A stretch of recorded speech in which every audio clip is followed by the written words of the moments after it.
सबैलाई नमस्कार। म दीप किरण अधिकारी। आज चाहिँ गाउँबाट सानो छोटो ब्लग बनाउन मन लाग्यो। आज चाहिँ धान हाम्रो पलटको धान पाकेर काटिसकेको छ अरे।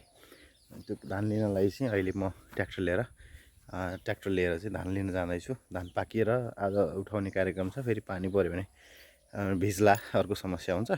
त्योभन्दा अगाडि नै उठाएर ल्याएर थ्रेसर लाउने भनेर चाहिँ अहिले म ट्र्याक्टर अलमोस्ट रेडी बनाइसकेको छु। अब स्टार्ट गरेर चाहिँ म अहिले ट्र्याक्टर लिएर धान लिन जान्छु। आजको ब्लग कस्तो हुन्छ हेरिदिनु होला, माया गरिदिनु होला। गाउँले जीवन यस्तै हुन्छ। गाउँमा अब आइसकेपछि काम गर्नै पर्यो, धान लिनै पर्यो। धान नले वर्ष दिनभरि कसरी खाने, अब खानु पनि पर्यो। अब बाआमाले, हामीले भन्दा पनि बाआमाले दुःख गरेको चिज हो। हामी त बाहिर बसिन्छ, सिजनको बेला मात्रै आउने हो हामी, अरू बेला काम गर्ने भनेकै बाआमाले हो। त्यही भएर चाहिँ अब कस्तो हुन्छ, कसरी हामी ट्र्याक्टर लिएर आउँछु, त्यति दिनसम्म चाहिँ कस्तो हुन्छ हेरिदिनु होला, माया गरिदिनु होला भन्न चाहन्छु।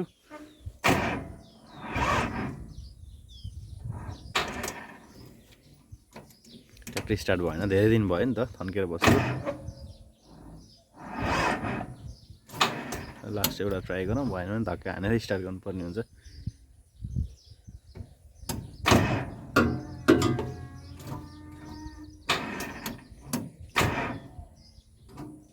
ब्याट्री पुरै डाउनै भएछ। अब धक्का हानेर स्टार्ट गरेर चाहिँ जानुपर्ने हुन्छ। यही बेला किरा पनि पस्यो, चस्मा किन लगायो भन्ने लाग्ला। गाडी चलाउनु सान देखाउनु होइन। अहिले धान लोड गर्दै गर्दा चाहिँ आँखामा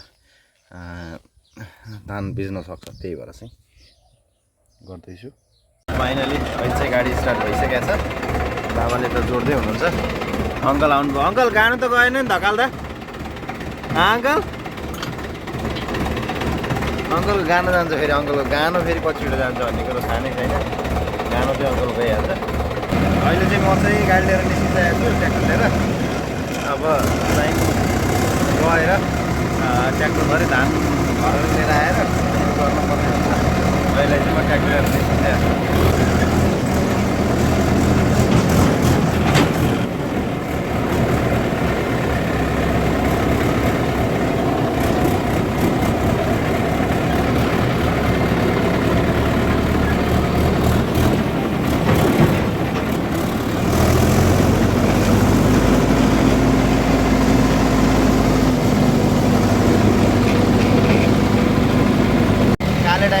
काले ड्राइभरलाई चाहिँ अहिले मैले गाडी चलाउनु दिएको छु। सिक्दैछ, स्टियरिङ कभर गर्दैछ अहिले। कालेले यसलाई बिस्तारै ट्र्याक्टर चलाउनु सिकाइदिनुपर्छ। ट्र्याक्टर सिक्यो भने अरू गाडी सिक्छ। अलिकति यता काट, अगाडि यता हो त। लडी आउँदैछ, अलिक कुना छ भाइ तरै त बसिरहेको छ।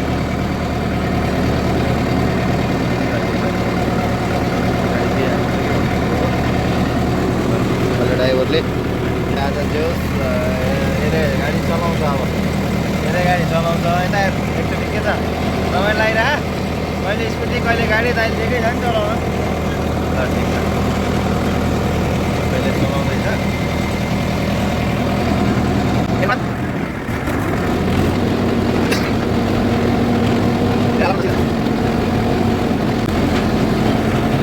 यस्तै हजुर, के छ कहिले कहाँ हुँदा के काम गर्नुपर्ने हुन्छ, घर आउँदा अरू काम गर्नुपर्ने हुन्छ। कामको लागि कुनै पनि ठुलो सानो लाग्दैन। काम जे छ सबै मिलाएर गर्नुपर्ने हुन्छ।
तल्ल लोड गरेर सक्यो लोड पनि अहिले ट्र्याक्टर माथि नै छु अब जानुपर्छ यो चाहिँ हाम्रो त्यो खेत भयो उता देखेको अनि यो यसको पछाडिपट्टि छ यो खेत चाहिँ हाम्रो भयो अनि अहिले चाहिँ यहाँ लोड गरेर भर्खर थाकेर बसेको छु म अब एकछिन अब हिँड्नुपर्छ बानिसकेपछि अब चाहिँ म झर्छु यहाँबाट